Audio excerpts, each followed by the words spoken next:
Hello and welcome to Past Your Bedtime. My name's Bev. If I asked you what image sums up the British countryside, what would you say? Probably green fields with cows munching grass or sheep doing the same, steadily mowing a hillside until something or someone arrives to move them on.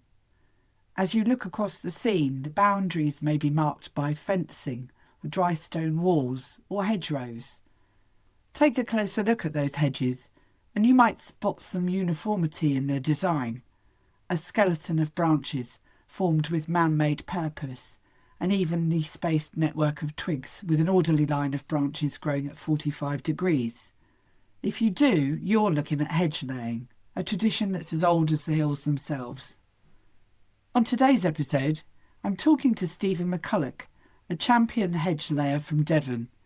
This former PE teacher discovered his competitive streak would ultimately be satisfied by the art of hedge laying, and today he runs a successful business combining hedge laying with garden commissions, along with sharing his love of hedge laying and all that it preserves. We started out discussing the resurgence of the skill and how he educates overseas visitors. I've actually hosted a woman called MJ, who's an agroforestry educator from Illinois, with the Savannah Institute. And she learnt about hedge laying online and came over and spent a couple of weeks over here, did some hedge laying, did some interviews. Yeah, with the view of taking that back to the other side and starting to educate them over there. Wicked. Yeah. I was going to say, I'm trying to think, of course it would be an equally relevant skill set over there, right? Yes, but this country is the only country that tends to have hedges like we do. Yeah. So there's evidence of hedge laying historically in like sort of Northern Europe. So across the top of France and into Belgium. But those skills over there have really ebbed away.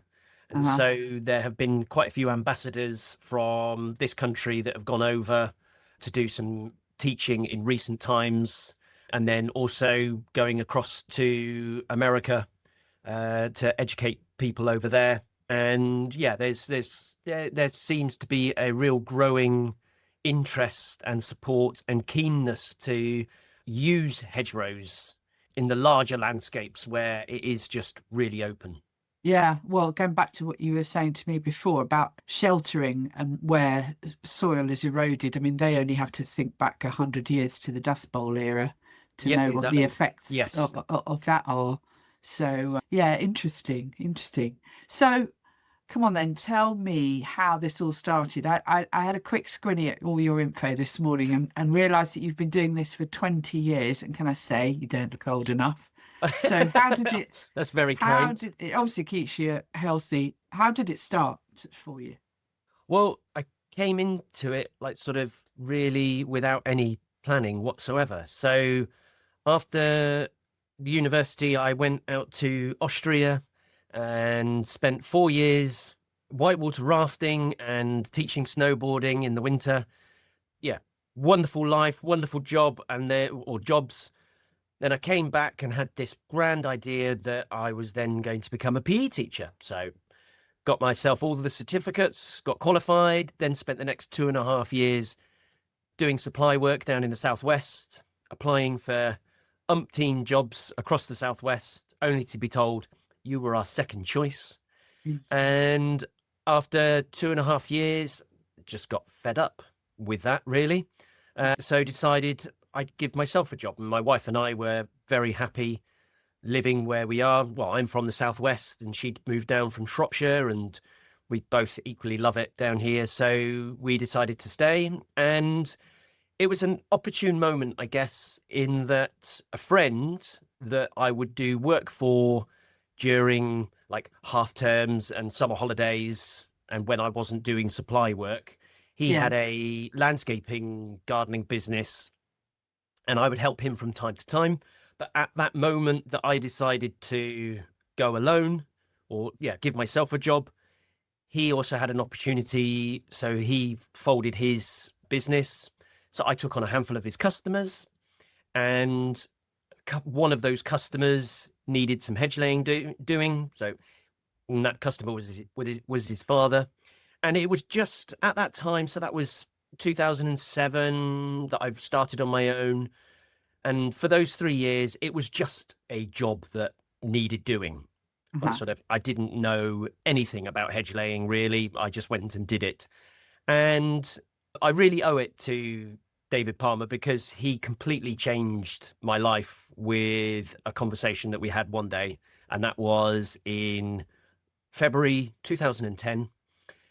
Whilst laying one of his hedges, he came out to me and he said, I recommend you go into the Skills of the Hills hedge laying competition. This is on the Blackdown Hills down in Devon. And just go and have a look to see what it's all about. And that's all he said. Uh-huh. So I turned up lunchtime-ish, and my word, I was just blown away. I was absolutely blown away by the craft that was being and the artistry and the skill that was being displayed that day. There were novice classes, intermediate class, and then an open class. But the open class was wow. Like sort of, I'd never seen anything like it. It was beautiful. Hmm. Yeah, and I still remember seeing those hedges that I saw that day now, and that's when it really, yeah, that's when this fire inside me was ignited. And I promised myself that's what I want to do. I want to be able to lay hedges as good as that. And so I've been on that journey ever since, really. Wow. So it inspired you. There's an artistry to it that you've alluded to, and some of the examples that I've just had a quick look at in the past couple of days. There are so many differences. Do you think it appealed to an artistic nature that you have, or there was just something within it that you knew was for you? So in the first instance, I was excited by the actual skill of Mm. making a good hedge, and also the fact that you could compete in this. Yeah. I'm quietly competitive within myself. Some would say not that quiet, but like sort of, and that's what attracted me to it in the very first instance. And as I then attended so the following year, 2011, I went to my first intermediate class competition. That was Skills of the Hills with the Blackdown Hills Hedge Association. Had a go, came mid-table, and went, oh, okay, that's all right then. Went back the following year, and then got placed third. And all of a sudden, I realised then, wow, somebody else likes what I do. Hmm. That's quite cool. And yeah, so that snowballed from there. Like sort of, I then learnt about other hedge laying competitions in the same style. So as you've already spoken about, there are numerous styles across the country. Mm. The styles that I've been competing in down here in the southwest are the Devon style, the Dorset style, and North Somerset.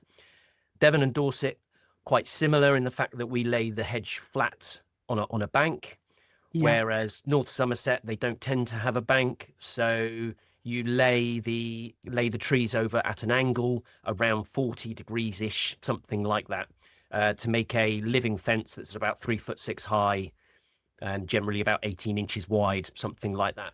And so as I as I started going to more of these competitions, meeting more people, realizing there was a huge network actually of hedge layers and people that came to watch as well. You would start seeing the same faces. You would start recognizing people, having a bit of a chat, talking about sticks basically most of the time.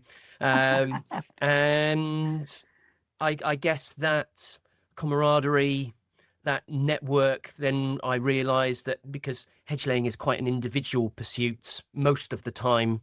Mm. So quite often, yeah, we're out on our own. And so knowing that there were other people doing what you were doing was great. And like sort of meeting up with them on a Saturday in a muddy field, and then yeah, having a chat afterwards over a dirty burger or something like that. Yeah. Where yeah, that was also lovely. And then I then learned so much more about hedges. And yes, as you said earlier, you started going down a bit of a rabbit hole. Well, that rabbit hole is just absolutely massive, and it just goes and goes and goes and goes. And so yes, so my passion for hedge laying has completely developed from it to at the start being a skill and a competitive element to now being the whole benefit that it brings not only to the hedge itself but the wider landscape, and the fact that I am one of a long line of hedgers that have worked on these strips of woodland for centuries, Yeah. and thinking about the fact that, oh, the hedge that I'm working on, it might have not been touched in 50 odd years or 60 years or something like that and look pretty ropey. But actually, 100 years ago, 200 years ago, somebody would have been cutting that. Yeah. And that thought of when you turn up to a hedge and start working on it, that's really quite special. Yeah. You're bringing something back that's hidden and enriching as you go. One of your videos I watched was you said this was originally put down in the 1880s, and it would appear like nobody's really touched it since, from the state of it. And going back to what you said about the Devon style of hedging, I did some work down in Totnes a few years ago. Awful job, but beautiful scenery. But the driving through those lanes, now you've mentioned it, the worst thing was the size of the bloody hedges. I couldn't see over the top of. Yes. Yep. So yeah, it's a thing, right? I never Yes. realised. Yes. So Devon, very famous for having these large hedge banks with, so they are earth banks essentially. So a hedge bank is an earth bank with a hedgerow with trees growing on the top of it. So why on earth the folk of Devon decided that they were going to create these huge mounds of earth with trees on top, we don't really know, because you don't tend to see that up across the rest of the country. Anywhere else. Yeah. Yes. Maybe they're up to no good in Devon and they like to keep it behind a high hedge. Yeah, that's nice. It's surprise lurks around every corner. So well, I fully expected you to say I inherited this, from my father or my grandfather. Do you know, looking back in your family history, if anybody else was doing something similar over the years or worked the land in any way? So, well, I lived. My grandparents bought a farm, bought a small holding on the Blackdown Hills around the 1950s, and they lived there their whole life thereafter. My dad moved out into Taunton. That's where I was raised, in Somerset. But we would spend the vast majority of weekends out at the farm, and half terms we would spend at the farm. And my other grandparents from my mother's side, well, they retired when I was quite young and moved down to Dartmouth. So I spent lots of time down with them. So both sets of grandparents were farmers. My dad's dad, who owned the small holding in on the Blackdown Hills, he was from Leicester, and so tried his hand at a bit of hedge laying. I remember going out with him a little bit, but it's nothing I remember. Yeah, like sort of nothing special that I remember. I just remember the bonfires and You're great when you're a kid. Yes, and him wielding this massive, great big chainsaw with no PPE on or anything like that. And so, yeah, so there wasn't that. So I've not come from I've not learnt it from my own family, but from other people within the community that got into hedge laying, and yes, realised that was because there is quite a custom of hedge laying on the Blackdown Hills. It's been regularly practiced for quite a long time. So where I live in mid Devon now, it tends like sort of, you don't see it very often. Whereas on the Blackdown Hills, it was regularly practiced, so it was more commonplace. And so yes, meeting people who were doing it, and then also could give you a few tips and things like that. Yes, that's where I got my experience from. Mainly, yeah, practicing on my own, going to competitions, be picking people's brains, like the judges, looking at other people's hedges that were far better than me, and picking their brains as well. That's where I got my information from, and then I'd go away on my own and just practice, practice, practice. Yeah. And we talk about the different styles up and down the country. Are there parts of the country where it no longer exists or never existed? Does it?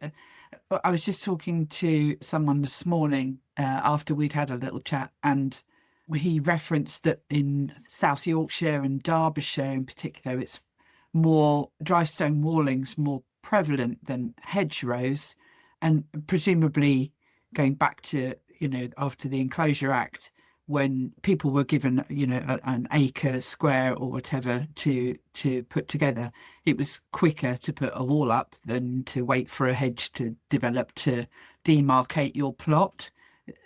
Am I completely wrong in that assumption?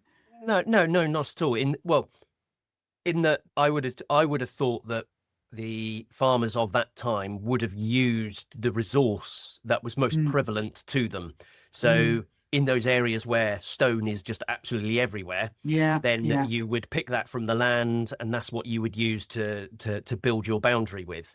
yeah. So that's the same up on Dartmoor. Like sort of, there's lots of walling up on Dartmoor down here in Devon, Hmm. and like sort of in similar areas up in Somerset as well. So the high ground where there's lots Yeah, of walling.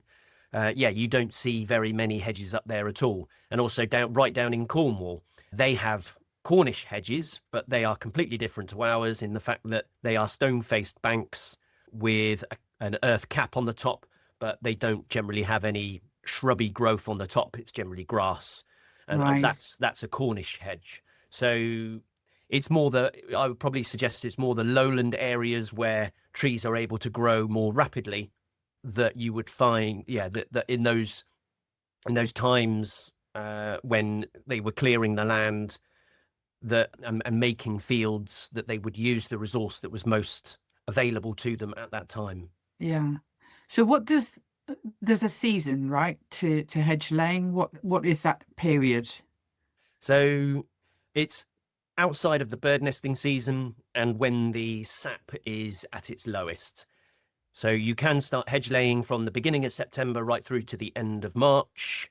I tend to hedge lay between the beginning of November and the end of March, because that's when all the leaves are generally off the trees and I can see what I'm doing. Sort of trying to lay a hedge in September when it's still in full leaf, you can't see what on earth's going on. So it's more difficult to build a good hedge, a solid Right. hedge in those months, because you just really can't see what you're doing for the wallage, all the fluff everywhere. Wallage. That's a good one. There are so many little words that are unique to this. So do you cheer if we get a windy autumn and think, oh, great, I can start a bit earlier?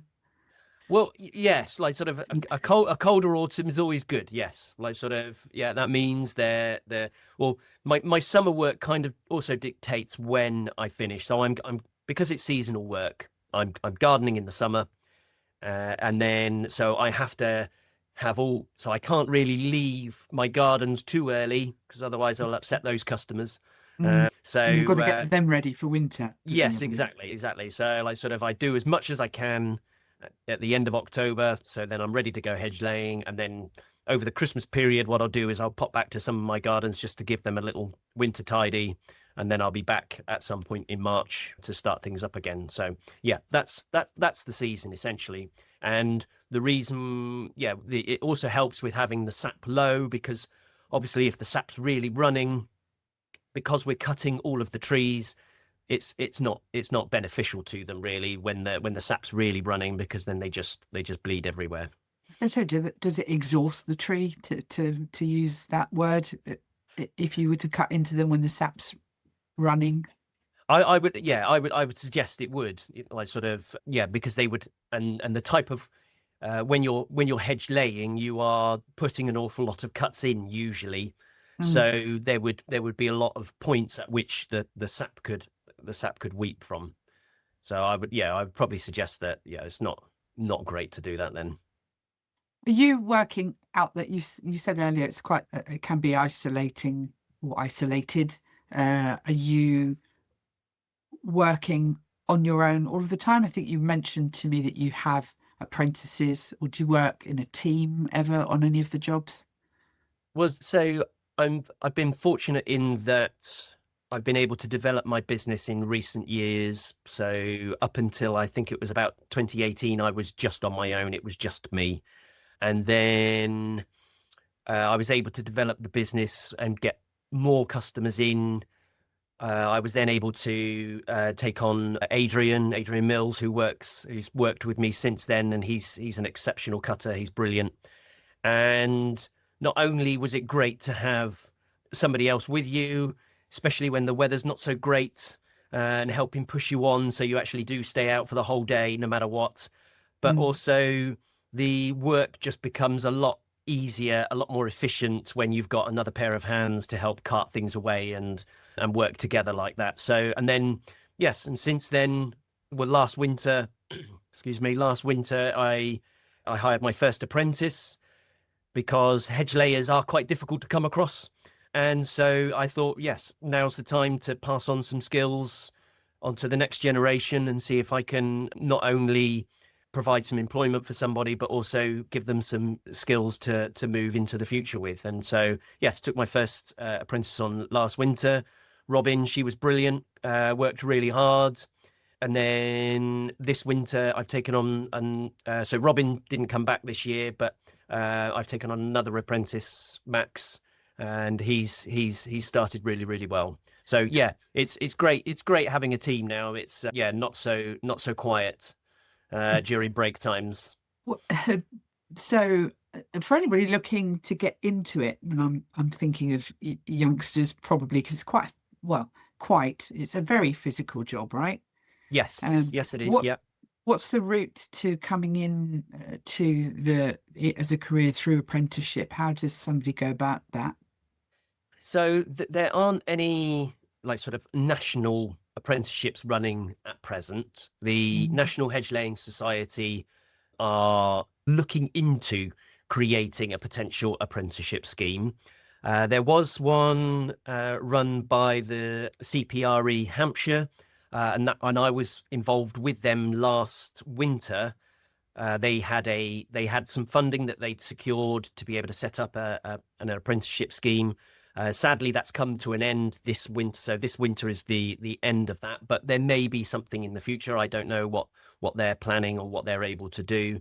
So that provided a little bit of financial support to the employers, but also to the apprentices by providing them with some basic training, PPE, etc., etc. So that was very useful. But for other people wanting to get into it, and I do get asked this quite a lot actually, like sort of how can people come into it, especially people that have have got to a stage in their life where they're feeling that actually work outside is much better for them and their mental health, etc., etc. So yeah, people looking to change jobs. So not necessarily just very young people, but also older people as well. Naming no So names. what I would say, the first thing you would want to do is find your local hedge association. So if you go onto the National Hedge Laying Society website, they've got a list of affiliated hedge laying groups, so you can try and find a group that's in your area. So I volunteer with the Blackdown Hills Hedge Association, who I'd mentioned earlier, that run this Mm. competition, Skills of the Hills. So I've become very much involved with them. I'm on the committee with them now. So, and we run a hedge laying training course. The first Saturday, well, usually the first Saturday of each month between September until February, and you pay, I think, is £50 to come onto the course. It's a day course, and there's two trainees to one trainer, and all of our trainers are professional hedge layers, so can pass on all of our knowledge. And yeah, so that would be the first stop that I would always recommend. Go to a hedge laying training course, see how you get on, see how you like it. Try and go again, because obviously hedge laying is a long-term pursuit. You can't learn it in a day. You can Mm. learn some very simple skills in a day, which you might then be able to go home and practice. But important then to go back again, and then start going to some look for some local competitions as well, not necessarily to compete.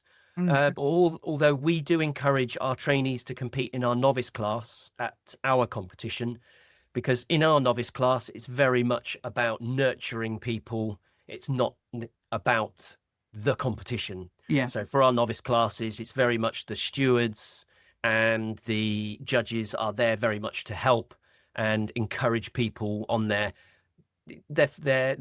early journey through hedge laying. So it's there to give them as much support as they need. And then the more you go to these events and the more experience you pick up, like me, you'll then start seeing the same faces, and they will see that you're keen, you're interested, you've got a real passion for hedge laying, and you then might be able to speak to some people and spread your name about, and then maybe they like, so, oh yes, I'm looking for some help a couple of days a week or something like that, and that may be a way into hedge laying as well.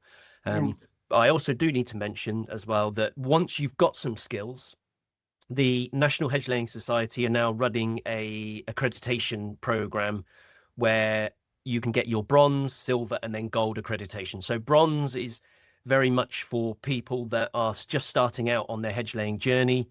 And usually you need about a season's experience of cutting before you go for that, because you need to show a reasonable level of skills for that.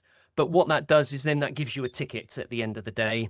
And then that's something else that you can show to potential employers, be it like sort of town councils or national trust or any other like sort of organizations like that would then see that, oh yes, okay, you've got some basic skills. It's remarkable to hear you talk about it, and you obviously are very passionate about it, that one can spend all one's life walking past a hedge or hedges and never stop to think about what's going on or what has created it or what's there. And as I said to you previously, I'd spotted a bit of hedge laying that had been done near me, mainly because the act of doing it had revealed something behind it that I used to sort of enjoy seeing on my drive home. And the rabbit hole that I went down this morning, I went to my bookshelf and I dug out a book. And it's published by Shell, the petrochemical company. Yes, yeah. They obviously used to do a range of books, but from 1968, my Shell book of country crafts. Yep, they're well known for their country crafts. Yeah, it does have a chapter on hedge laying, so I've studied that this morning. Funny you should mention Leicestershire. I'm wondering if that was a hotbed for hedge laying, because they talk about it in the opening paragraphs as almost like that's the sort of the epicenter of Leicester or hedging coming from Leicester. But I digress. I don't. I'm not very well learned about the history, like sort of in the 50s and 60s.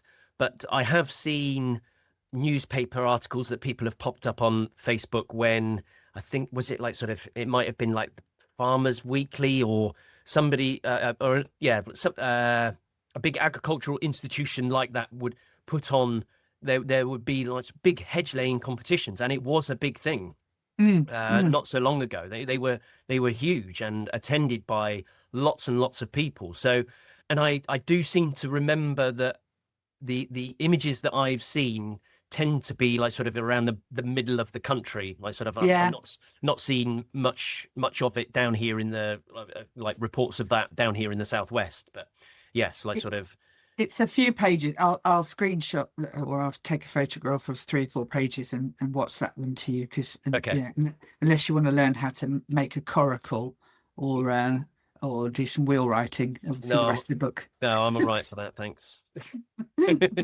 I read also an article from a couple of years ago, March 24, that it at that time, and I'm thinking that was just before the Labour government got in 2024 in May, I'm not sure, it seemed like DEFRA was making grants available to create more hedgerows, and there was a target of 45,000 miles of new hedgerows by 2050. Do you know anything about that? Does that impact? Have you seen, peaks and troughs in your work over the last 20 years? And do you get the sense that there is an increase in hedgerow planting or revitalizing? There is a marked improvement in the not only the awareness of hedge laying, but also the benefits and needing for it to be done. This has been, I would say, this has principally been driven by the grants that are available through the Rural Payments Agency.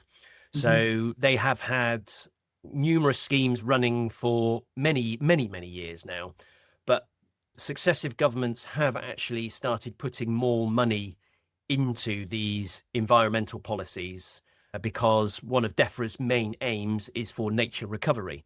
Mm, So the government are investing in that, and the previous Conservative government and the current government, I'm very pleased to say, have been investing in that, and the money has been increasing. So therefore, not only has it made my job more viable mm, from day to day, but also it's allowed an increased number of landowners to access that funding.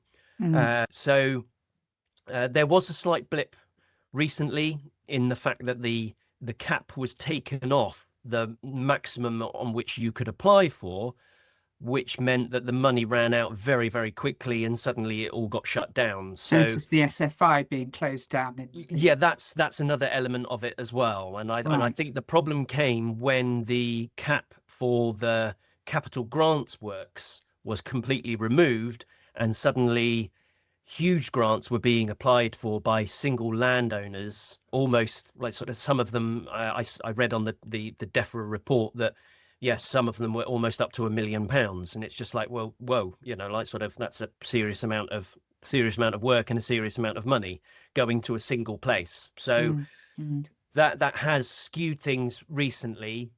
So the capital works were opened up again this year, although it didn't. So in previous years, it had been constantly open all year long because they'd had the money there.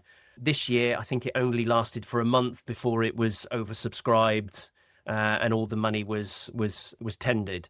So what's going to happen with SFI? Well, we're all still very much waiting on that, because that was billed as part and parcel of the capital works grants that allowed you to do things like hedge laying, hedge coppicing, and your boundary management, as well as lots of other works that you could do. But the SFI was, yes, like sort of from what I understood, that was marketed as a way of that you would bolt on those capital works onto your general maintenance sustainable farming initiative payment that you would get for doing these elements. And so the environmental works that you would do would smoothly work into that SFI agreement that you had. So yeah, sadly that's all been upset recently, and we're just waiting now to hear what happens next year. But it was very pleasing to hear the budget, not the recent budget, but the spending review back in April, wasn't it? Something like that. yeah. So that the funding for DEFRA and the environmental schemes that they were offering was at least being maintained. Like sort of moving forwards, like all government departments, yeah, they need more money, but like sort Yeah. of, but and I think the investment into nature recovery and also making farming sustainable, I think that is one of the most principal features that we do need to invest in as a country.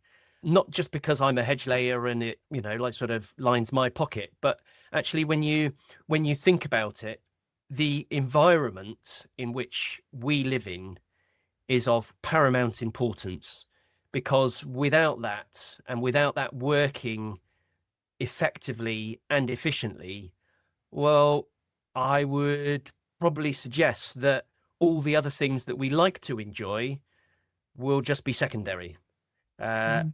because the basis on what we need to be able to survive as humans, if we continue to destroy it in the way that we are, well, then we're in trouble. Yeah, we talked about the effect of the hot summer Yep, on the grasslands, and obviously we felt it up here in North Yorkshire. It's predominantly hill farms yep, and sheep grazing on rocky moorland. And you explained to me the value of hedges as boundaries in creating better shelter and windbreaks, obviously. that's right. Um, Yep. so I get your point. It's vital that we continue to manage the land in the way that the land is viable. And it seems to me that over time, those given responsibility for managing the land know what they're doing. Those old adages sort of come back that they kind of can read the land and they do know what's best for it. Do you think there's been a bit of overreach? Not to get too political, but we'll always manipulate the land. The moorland wasn't naturally covered in heather going back, millennia. But the way in which we're managing the land now today just seems to be a bone of contention every way you look. So, as far as the landscape in the British Isles is concerned, all of it is man-made. So Mm, everything that you see, nothing is wild. All of it is man-made mm, mm, through our management and farming that we have done for centuries. What's happened is that in the last 80 years, the acceleration of change has meant that the so when we look at nature recovery being important now, the rate of change in the last, like sort of say, let's say 80 years has been so rapid that all of the wildlife and nature that's evolved alongside the way that we've managed the land just hasn't been able to keep up. And mhm. actually, what we've done is we've changed things so quickly and so drastically that that's probably the reason for, or probably one of the reasons for the 75% loss in biodiversity, essentially. Like sort of, and that's why we've had this huge crash in nature across the country. Mm, So as far as, and I also think that farmers in these last 80 years have also been stuck between a rock and a hard place because they've been fed so much information, whether it's from large corporations or government policy, because let's face it, just after the war, government policy was to rip up hedgerows, mhm. make fields bigger, etc., go Feed the nation. intensive, yeah, like sort of feed the nation, go intensive, etc., and so they were told to do that. So that's what happened. And now we're realizing that actually that's not the way forwards for everyone and for every area in the UK. Yeah. So now we're looking to try and roll that back. But how do we roll that back when so much time has passed and the knowledge of our forefathers and mothers has just disappeared? Because I do remember speaking to one son of a farmer about hedge laying and why I was doing it, and I explained to him about what happens when you go out and trim a hedge annually with your hedge trimmer, and he just simply said, "Well, I never knew anything about that because for me it was always." It comes to September, you go into the yard, you hitch up the hedge trimmer, and you go and you go and trim the hedges, because that was just a job that you did. Yeah. And so the information as to why you're doing these things and how you're doing these things seems to have been lost. And it's to no fault. And I would say it's not to the fault of the farmers, because I think they've been, yeah, like I said, just been stuck in the fact that this is the way policy has pushed them. And so that old information of how you look after the ground and make it work for you long term has potentially been Might been lost. lost. Yeah. Yeah. I see your daughter, it gets quite involved in the hedging. It's that now I don't know how old those videos were, but is she still keen on that? Does she still come Uh, to the competitions? And so yeah, Rosie really got involved. So that really came about during COVID, actually, because yeah, what we did, well, she came out and helped me do some hedge laying because I had one locally and we were able to go and do that. She really started enjoying it. And then we started going to a couple of competitions, the ones in September, because those were the most warmest. I Hmm. took the first one we went to was in March and she didn't like that. That was way too cold. So uh, we did these September ones, and yeah, she absolutely loved it. And it was fantastic in the fact that on the back of that we did get invited up to Sandringham to do a patrons event with the National Hedge Laying Society, which they put on every now and again. And Prince Charles, as he was then, As it was came then. along and met and was there and attended and said hello to us all, and that was really special. And then Reese, was it a couple of years ago, I think, not last winter, winter before? Yeah, we got invited up to Gloucester to his farm, and yeah, and then King Charles then came Wow, along and said hello to everybody, and yeah, that was lovely. that was really special for her. Like, sort of, she's now 16, and yeah, other things are proving a bit more interesting than hedge laying at the moment. But Okay. but Well, she's got some. But I have seen that she's got some basic skills, so I'm sure that if she ever picks up a billhook again in the future, yeah, she'll be halfway there. I keep on asking her if she wants to come out, but yeah, not in not yet, March, Dad. Dad. Not yet, Dad. Yeah. And so, what's the makeup of your clients then? Is because I see some very uh, attractive hedges, sort of going back to the artistic nature of it as a craft. Some superb work on in some gardens and some very nice houses. I can only imagine that people have just decided that that's the finishing touch. What's the breakdown of your client book between farm necessity and Yep. aesthetic? So the vast majority is still farmers, landowners that have many acres that we go in as part of their hedgerow maintenance. That's the vast majority. I'm increasingly getting a number of small holders, small landowners that have bought a small parcel of Devon and want to look after it as best as they can. And so hedge laying being one of those is a great way of looking after the hedgerows sensitively. And then as awareness is increasing through social media mainly, people are now starting to see that you can hedge lay in gardens as well. So I've taught myself how to learn how to lay Midland style, which is quite, well, yes, you could call it pretty in a garden setting. So that's a very individual style in the fact that it's what they call a single brush style. So this is an upright style Hmm. where the trees are laid over at about 40-45 degrees, something like that, and you have stakes running down through the middle, but the trees are trimmed back tight to the main stem on one side, and then you've got what they call flying brush on the other side. So that's all the leafy side is on the other Uh-huh. side. Now, that was born through the agricultural practice in the Midland area, in the fact that on the clean side, that would be your arable side. So then you'd be able to plow tight up to Right your up to the hedgerow. edge. Yeah. Yeah. And then your flying brush side was where you would keep your livestock. So all of that leafy material sticking way out into the field would keep the livestock off the main part of the hedge.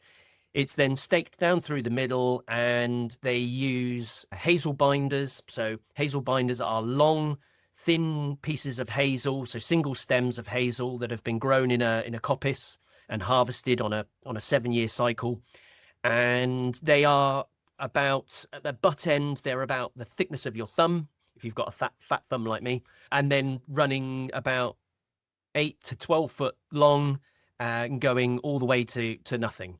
And then they use that to then make like a rolling rope on the Mm, top, and that mm. uh, and that binds all of those stakes together, and that's what creates the rigidity in your hedgerow. So yes, and then there's also like sort of a similar style I would say is south of England. So that's what they would say is a double brush. So that's not got a clean face, but again that's got, so the feathery brush both sides and staked down through the middle, again with a a hazel binding on the top, but slightly different to the midland bind. And yeah, those styles with the stake and the binder is looked at and thought, oh yeah, that looks quite nice, and it does create quite a lovely feature in the garden, especially those first couple of seasons where you can still see the Yeah. stakes and the binders on the top. And then obviously as the hedge grows up and gets trimmed and thickens up, then those materials disintegrate. But you still, in the winter, you will still see the angle of the stems laid over. And so you will still see that structure during the winter. Skeleton. Yeah, you'll Yeah. see that skeleton in the winter. Yeah, and I've been able to play with those styles a little bit. So there was one garden that I worked in which had a beech hedge, quite a small beech hedge that went up in like a zigzag almost, with right angle corners, about 15, 20 meters long, something like that. And it was planted in 2 rows, but had 2 open ends. Now, usually when you're hedge laying, you start at one end and work all the way to the other. But what that means when you get to the other end, because you're laying the material over, you'll always have like a low spot and an open triangle at the back Hmm. end when you're doing Yeah. those styles. So what they tend to do is either fill that up with the dead wood that they've cut out that they don't need to fill in that, and that makes that stock proof, and while the hedge grows up through there. Or if you've got lots of material, when you get to that point, you lay some of the stems the opposite way to try and fill up that corner. But Mm. on this hedgerow, this was a small garden hedge. It was, and that just wasn't possible because I didn't have enough material to be able to do that. But so if you can imagine, this hedgerow is planted as a double staggered row. So so both the trees are about 18 inches apart in a linear Hmm. zigzag. Yeah. So on a double staggered row, is what they call it. And so what I decided to do was one side I would lay forwards and the other side I would lay backwards. So what that meant was you never had an open end either end, Yeah. because when I got to the ends, I simply cut them back around on themselves to almost complete that circle, Yeah. if that makes sense.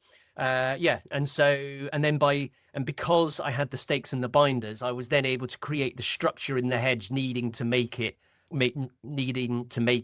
sound and mix it up. Not finding the right words here, but yeah, to make it structurally sound, I was able Robust. to use robust. Thank you. I was able to use the stakes and binders to do that, and then the hedge flowed all the way around. So then, actually, when you look at it in the winter, you get a lattice effect because Yeah. you've got some stems going one way and some stems going diagonally in the opposite direction. So yeah, nice little feature. Quite proud of that one.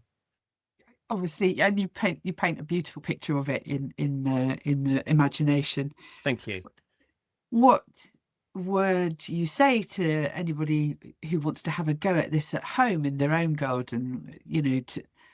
How what bushes would you plant, or what saplings would you plant to sort of get going to have a go on a small scale? So the vast majority of trees will actually lay. So I've laid a garden laurel hedge, for example. They're more than happy to be cut and laid over. So the only things that I don't think you can lay would be things like leylandi. So if you've Oh, got a yeah. leylandi hedge, that's not going to work, or any sort of pine. Well, I've never tried laying a pine hedge, but I wouldn't have thought that, like, sort of they would work. So No. all your native hedgerow plants. There are lots of nurseries that offer native hedgerow plants, but even fruit trees, they'll go as well. Like, sort of crab apples often crop up in the hedges that we're working on, and they're more than happy to be cut and laid. So yeah, the even garden shrubs like viburnums, Mm. they will cut and lay. Holly trees, beech trees, yeah, like sort of there is there's not many trees that you You that you can do couldn't it with. work on. Yeah. I think I think it's fascinating. I think it's accessible for anyone gardening to have a go at something like that because, as you say, pretty much any shrub or sapling you can work with to do that.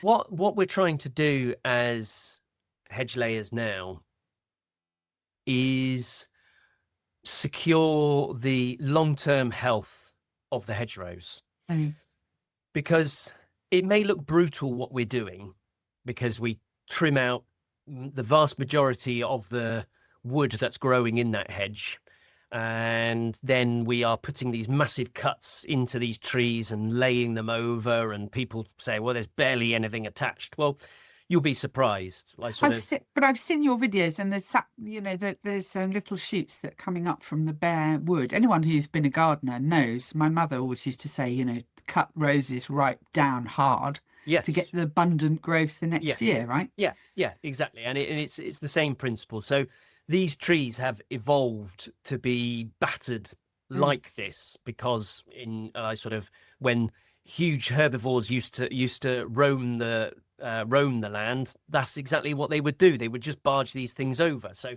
we've just used that piece of evolution to our benefit mm, through being able to create a living fence. So we've got a single tree, we cut that, we lay it over. Not only is that piece that's laying over still alive, and then all of the branches that are attached on it then start growing themselves and sending new shoots going upwards, but also where you've cut the tree at the base, that will then send out multiple stems from the base. So you're automatically creating a much thicker hedgerow.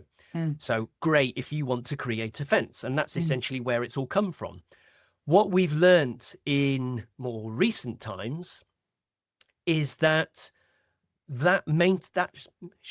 maintenance schedule, so it's a cyclical management routine.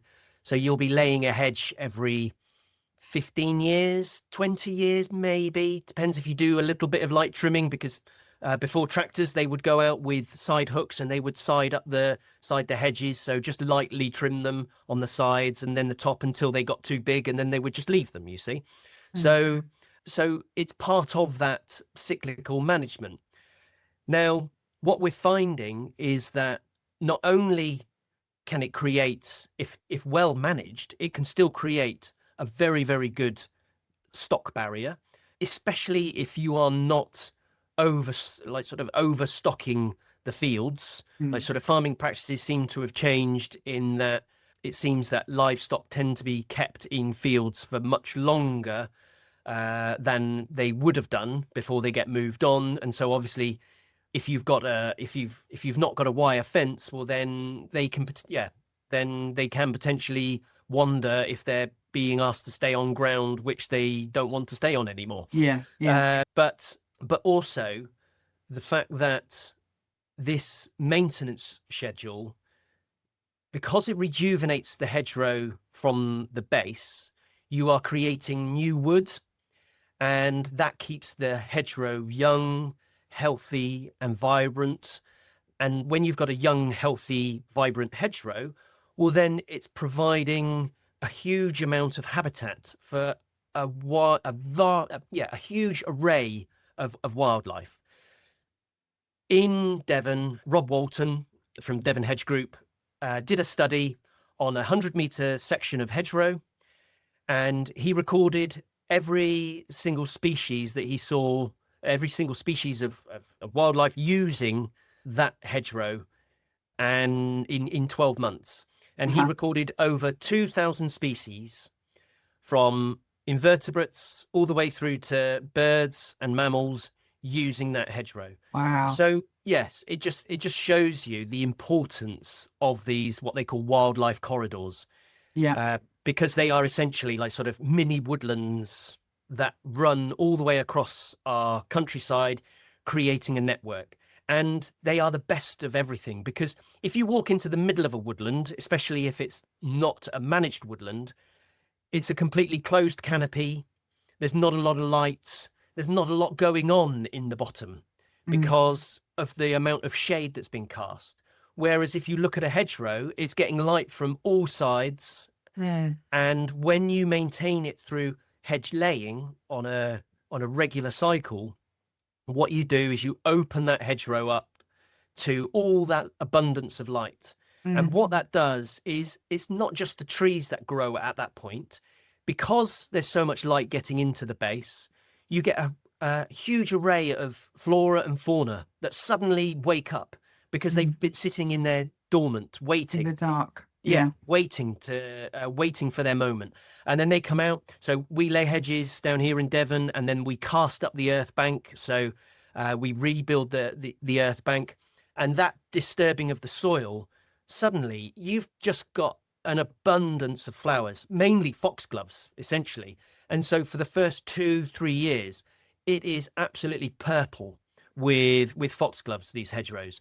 But then, as the hedgerow is allowed to grow up, what it does is it then starts to open out, it creates its own shade, and so those plants just can't live anymore because they just don't have the light that they need. Yep. And what that does is they then set their seeds, and then they sit there, and then they wait and they wait and they wait. And so what you then have is, I describe it as a dynamic habitat. So over that period, over that hedge laying cycle period that we've spoken about, you have that first stage where everything is abundant, everything's massive, everything's going nuts, growing all over the place.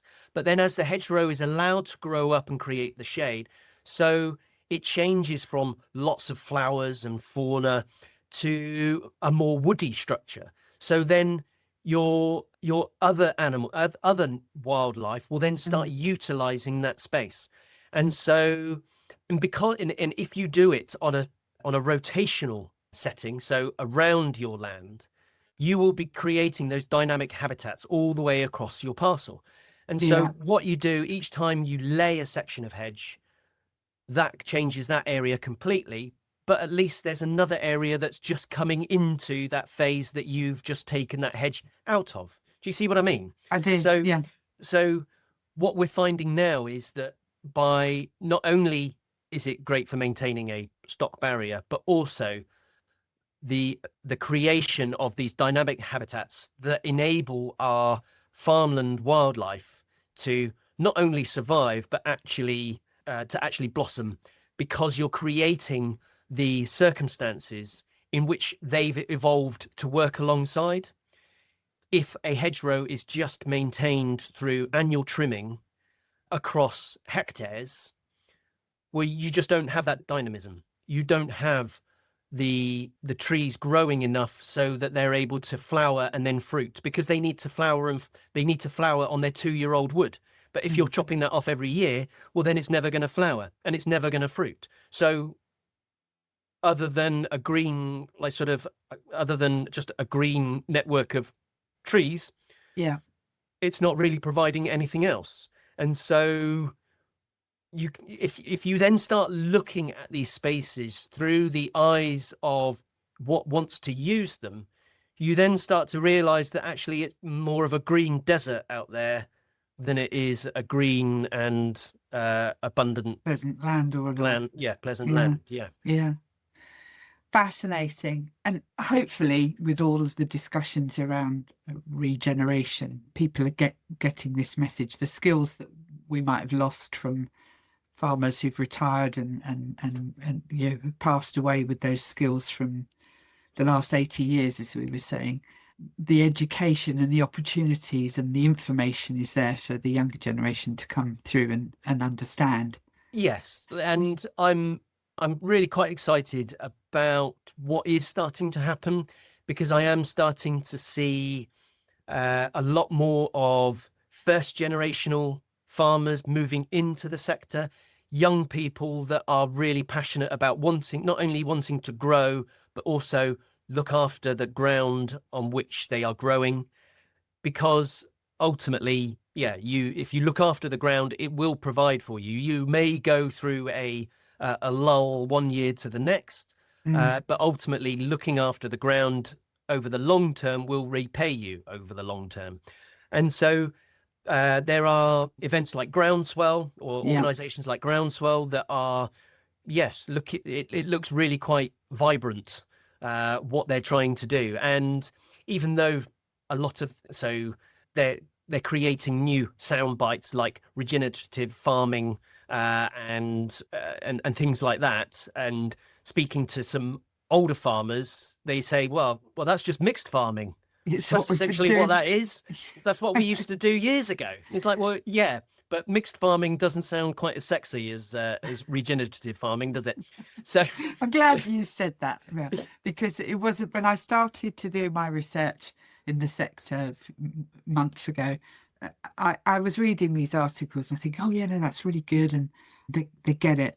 But then a little bit of me is thinking, but that's just like crop rotation, which as a gardener you understand, when legumes have got to go in, when yeah, brassicas don't go in.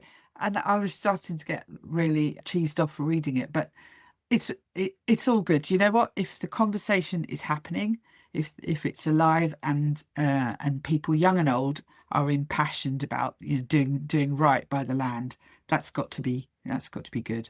yeah, I couldn't agree more. Well, thanks so much. It has been an eye-opener discovering you and understanding hedge laying, everything I wanted to know and more. I'm going to become a bit of a geek about it now. Good stuff. Another hedge geek. That's what we like. But thanks ever so much, and I'm sure we will speak again at some point very soon. Thanks a lot, Steve. Well, it's been an absolute pleasure, and thanks for getting in touch. And yeah, it has been a pleasure, and I do really enjoy. Well, as you can probably tell, I enjoy talking about hedges, and just trying to open people's eyes to exactly how special these these hedgerows that we see out in the countryside when we're just bombing down the lanes. That actually, yeah, they've been there an exceedingly long time, and they've been looked after by lots of people, and actually they provide so much for the wider landscape, and we really need to look at them and appreciate them a whole lot more. So hopefully by me rambling on, one or two people might look at hedgerows in a slightly different way now. Absolutely. You couldn't said it better myself. Thank you. Thank you, you're welcome. Well, what a lovely chat that was with Stephen. I'm really grateful to him for sharing his time with me. You can find all the details about his business at his website, devonhedgelayer.co.uk, or follow him on Instagram. That's how I found him, at Devon_hedge_layer. Fascinating individual, and love watching his videos. If you like today's podcast, please leave me a comment or like or share. It all helps me a lot. Thanks very much for those of you that do that. And I look forward to talking to you again at some point very soon. If it is past your bedtime, perhaps it's time to turn in. Until next time.